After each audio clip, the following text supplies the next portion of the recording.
ছোট্ট লাবণ্যকে ভয় দেখাতে গিয়ে এবার সূর্যর কাছে ধরা পড়ল রুডি।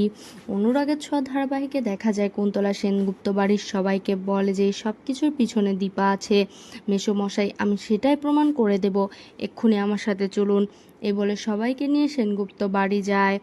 অন্যদিকে দেখা যায় যে কুন্তলার ডাকে পুজোর কমিটির লোকজন এসে হাজির হয় এবং তারা কুন্তলার কথা মতো সবটা প্রবীণবাবুর সামনে বলে। কুন্তলার কথা মতোই কমিটির লোকজন জানায় যে দীপা আমাদের টাকা দিয়েছিল, দীপা ম্যাডামের কথা অনুযায়ী আমরা অনুষ্ঠানটা করেছি এবং এই উদ্বোধনীয় অনুষ্ঠানে সূর্য সেনগুপ্তকে চিফ গেস্ট করতে বলেছিল, তার কথা মতোই সবটা হয়েছে, কিন্তু বুঝতে পারিনি এতটা ঝামেলার শিকার হব আমরা। ম্যাডাম এই বিষয়ে আমাদের কিছু জানায়নি। এই বলে ওই কমিটির লোকজনগুলো ওখান থেকে চলে যায় এবং দীপা বুঝতে পারে কমিটির লোকজনগুলোকে টাকা দেওয়ায় সেটাই পয়েন্ট ইস্যু করে কুন্তলা সবার সামনে তাকে ছোট করছে এবং ফাঁসাচ্ছে। কুন্তলা প্রবীণবাবু সহ সবাইকে বলে, দেখলেন সব কিছুর পিছনে যে দীপা আছে তা আমি প্রমাণ করে দিলাম। অন্যদিকে প্রবীণবাবু, সোনা এরা সবাই মিলে দীপাকে অ্যাকিউজড করে। সোনা চিৎকার করে বলে, এই মহিলা একজন ক্রিমিনাল, আর এই মহিলা আমার স্বামীকে ক্রিমিনাল বলে, আমার মৃত স্বামীটাকে নিয়ে টানাটানি করে। আমি এই মহিলাকে আর একদম সহ্য করব না, যাও এক্ষুনি বাড়ি থেকে বেরিয়ে যাও। সূর্য দীপার সামনে এসে দাঁড়ায়, বলে, আচ্ছা আমি কিছুই মনে করতে পারছি না, আপনি কি সত্যি ক্রিমিনাল?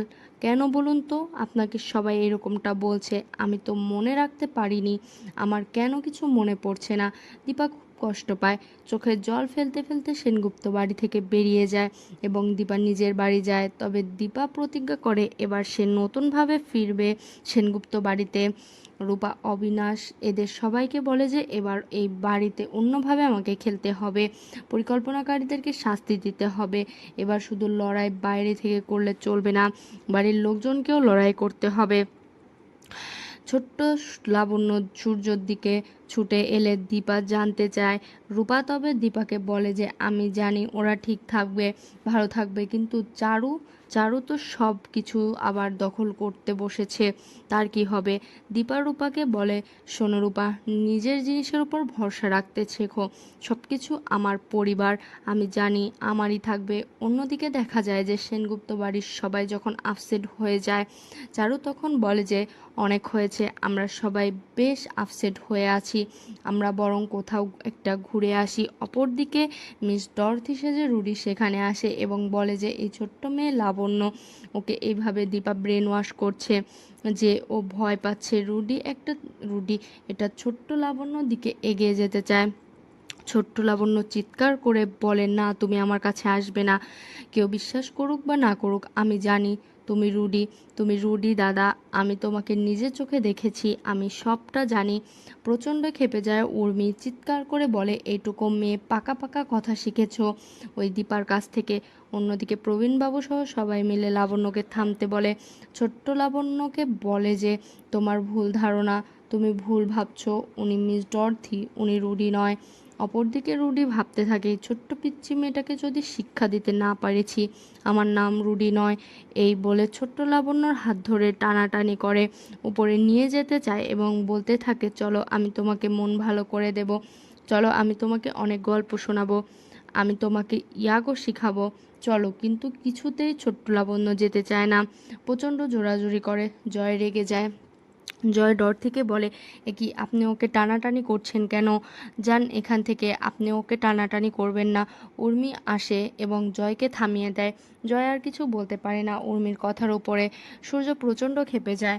তখন ছোট্ট লাবণ্য ডরথির কাছে থাকতে চাইছে না, তখন ছোট্ট লাবণ্যকে জোর জবরদস্তি করার জন্য সূর্য ক্ষেপে গিয়ে রুডিকে এসে বলে, আপনি এই ছোট্ট বাচ্চা মেয়েটাকে এভাবে টানাটানি করছেন কেন? ও যে আপনার কাছে যেতে চাইছে না, আপনি বুঝতে পারছেন না? খবরদার যেন আমি না দেখি আপনাকে আর এমন কিছু করতে। এই বলে এক প্রকার রুডিকে ধাক্কা দিয়ে সরিয়ে দেয় সূর্য। রুডি কোনো রকম নিজের চুলটা ধরে ভালোভাবে ভালোভাবে কেটে পড়ে।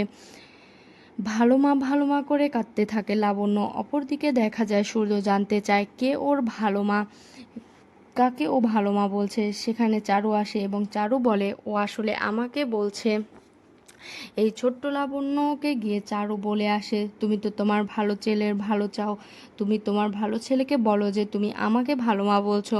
ভালো ছেলের ভালো তো চাইবেই লাবণ্য, তার জন্য সূর্যকে বলে যে ভালো ছেলে আসলে এই আন্টি আমার ভালো মা, আমি তোমার ভালো মাকে পেয়ে গেছি। অপরদিকে চারু এত কিছু সামলাচ্ছে সেটা দেখতে পেয়ে সুযোগ বুঝে প্রবীণবাবুর ব্রেন ওয়াশ করে উর্মি, বলে যে বাবা চারুকে দাদার সাথে বিয়ে দিয়ে দিন, এটা ভালো হবে, চারু এই বাড়ির বউ হবে আর দাদাকে দেখে শুনে রাখতে পাবে।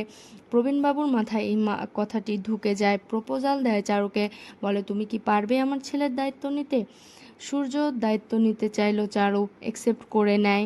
চারু বলে হ্যাঁ পারবো, যখন থেকে যেভাবে আপনি বলবেন আমি সেই মুহূর্ত থেকে আপনার ছেলের দায়িত্ব নেব এবং লাবণ্যরও দায়িত্ব নেব। অপরদিকে দেখা যায় দীপা জন্মাষ্টমীর পুজোর জন্য প্ল্যান সাজিয়ে ফেলে সেনগুপ্ত বাড়িতে। কারো যখন কোনো কিছু মাথায় নেই জন্মাষ্টমী পুজো করার কথা, তখন দীপা সব কিছু রেডি করে সেনগুপ্ত বাড়িতে হাজির হয় এবং পুজো শুরু করে দেয়। দীপার গানের আওয়াজ শুনে সবাই নিচে চলে আসে, সবাই মিলে অবাক হয়ে যায় দীপাকে দেখে। সোনা সোনা সহ সবাই মোটামুটি খেপে গেলেও কেউ কিছু বলতে পারে না। চারু একটু বাড়িয়ে বাড়িয়ে দীপাকে বলে, এসব কি শুরু করেছো তুমি? তবে দীপা চারুকে বলে, যা করছি ঠিকই করছি, যেখানে আমার কাজ সেখানে আমি অধিকার, আমি সেখানেই এসেছি। অন্যদিকে ওই রুডি ভাবতে থাকে দীপা আবারও কি শুরু করেছে, যখন তখন আমার চুল ধরে টানাটানি করবে, না দীপাকে থামাতে হবে। এই বলে রুডি ভয় পেয়ে গিয়ে কুন্তলাকে ফোন করে বলে, মম দীপা কিন্তু বাড়াবাড়ি করছে, মম তুমি তাড়াতাড়ি এসো, এই দীপাকে আটকাতে হবে, নয়তো আমরা বিপদে পড়ে যাব। অন্যদিকে দীপা ভাবতে থাকে এসব কিছুর মধ্যে শত্রু দমন করতে হবে।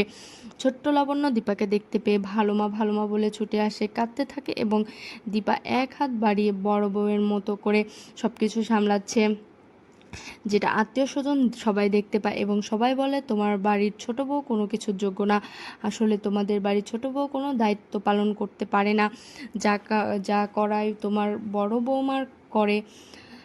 এই পরিবারটা উচ্ছন্নে যেত। প্রবীণবাবু দীপাকে সেভাবে কোনো সুযোগ দিতে চায় না, দীপাকে বলে, বড় বৌমা আমার আর এসব কিছু ভালো লাগছে না, তুমি যাও তো এখান থেকে, চলে যাও।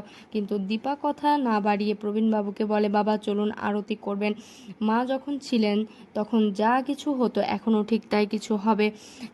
একা হাতে দীপা সব কিছু সামলাচ্ছে। অন্যদিকে দীপা এটাও ভাবতে থাকে যে সব কিছুর মধ্যে দিয়ে এই বাড়ির রুডির মুখোশ খুলতে হবে। তো বন্ধুরা, তোমরা এটাই তো চাও যেন রুডির মুখোশ খুলে সবার সামনে দীপা খুলে দেয়? কমেন্ট করে জানাতে ভুলো না, আর চ্যানেলটি অবশ্যই সাবস্ক্রাইব করো। ধন্যবাদ।